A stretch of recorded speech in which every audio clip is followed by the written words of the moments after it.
out there and get this thing going? Yeah, I'm ready to get going. I'm ready to start playing. The rest has been great, though. The rest has been great. Had a chance to work on a few things. Got up to speed offensively, got up to speed defensively. So, this rest in these days off have been great. For us to be able to prepare and get us ready for this next round. So it's been good for us. Will you be relieved when you finally, by the end of tonight, you'll know where you're playing? It'd be good, to figure it out and start preparing for one team. But like I said, with this time off, we've been able to focus on us and preparing and getting better for ourselves. And then whoever we play, we play. You watched last night at all, or is it looking ahead too much? Yesterday? Yeah, I watched the game. Yeah. Any takeaways?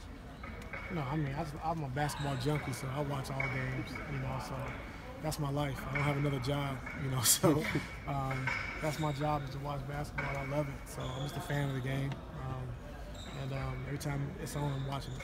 Hey, Ty, the play where Leonard got hurt yesterday and got his ankle rolled on when Zaja came up underneath him, is that something the players worry about, those kinds of situations? I know they've tried to do a better job of stopping guys from coming underneath on jump shooters. Which is a tough play. Nowadays with all the shot faking and guys jumping into guys, you teach your guys now to stay down most of the time, and then when you do leave your feet, guys are shot faking jumping into you. So it's a tough play in basketball now. So it's hard to read and hard to gauge. It's part of our game now. You probably didn't need another example of no lead is safe, but does that reinforce it? It's just part of the playoffs, and Golden State's a tough team. San Antonio's a tough team. I thought Pop did a great job of having his team ready to play. And when your best player goes down, it's deflating. And but like I said, San Antonio kept scrapping. They had a chance to win that game down the stretch, but Golden State made plays when they needed to. Have you come? The other day, everybody else healthy? Yes, sir. Everybody's practicing all that? Yep. Do you have any timetable on when you would be? I don't. No. Anybody thought you were making a move? Say it again. Making a roster move? Thought to making one? Any thoughts to making a roster move? I don't know. Can we? I thought you had to have it in by a certain time. No, I don't think you can. I thought it was a deadline by the time you had to be on the active playoff roster. That's all right. Did you come around to the logos on the jersey thing? Apparently, that's how it works. Being sponsored by Goodyear, which is I heard it's a great thing, and Akron-based company who. I've always seen, even growing up, being a Cardinals fan and watching baseball and watching football, you always see Goodyear. They're always affiliated with all sports. So for us, I think it's a good thing. But did you, when you were playing, would you ever imagine? No, no, I wouldn't. But the way the game is going, and it's going global, and with all the endorsement deals that we're creating with basketball, it's great. What would you like the organization to do with that extra money? Give it to me. Would you go up in the blunt? What's that, what? Would you go up in the blunt? No, sir. I'm scared. Too scared of that. Ty, you mentioned working on offense and defense. In the postseason, your offense is number one, and you said the other day that you think there's some growth that you can make defensively. So when you're doing these things at practice, where's the balance with offense, defense, and what you're working on? Well, all the time we have just half and half. I think we've been doing a good job of having a balance of offense and defense.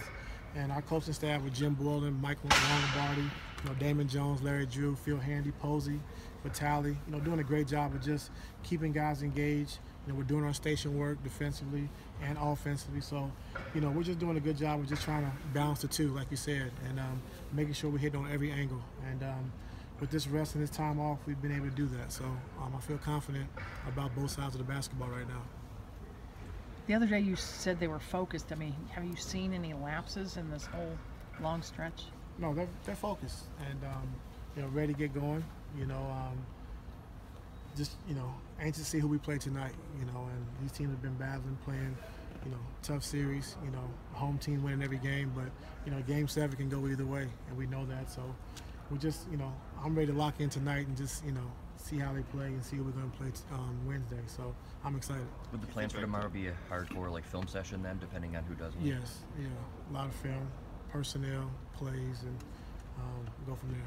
Have you been working? I think you've said this, but have you been working for both teams during this long stretch? Like one day you do the Celtics, one day you do Washington. Not so much plays, just actions.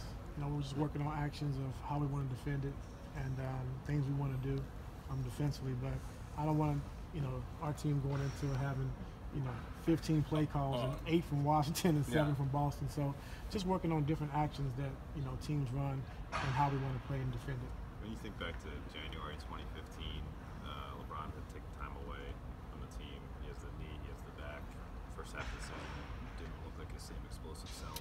Did you wonder if we had seen kind of the end of that phase of his career and we'd be seeing a different type of player? And have you been surprised at all of the guy he's been since he came back from that break? I forgot all about that. That was a long time ago, but no, I didn't never think it was the end.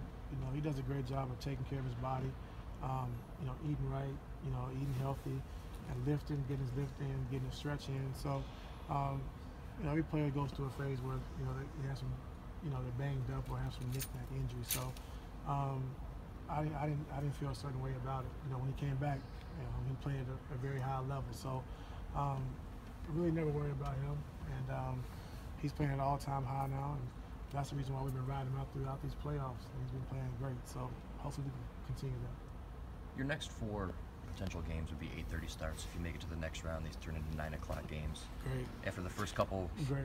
I'm assuming that's sarcasm. No, You prefer the I 9 get a good o'clock nap. starts? Yeah, perfect. Does that mess with your with the prep and coaching and things? As you go from 7 o'clock first round to 9 o'clock finals?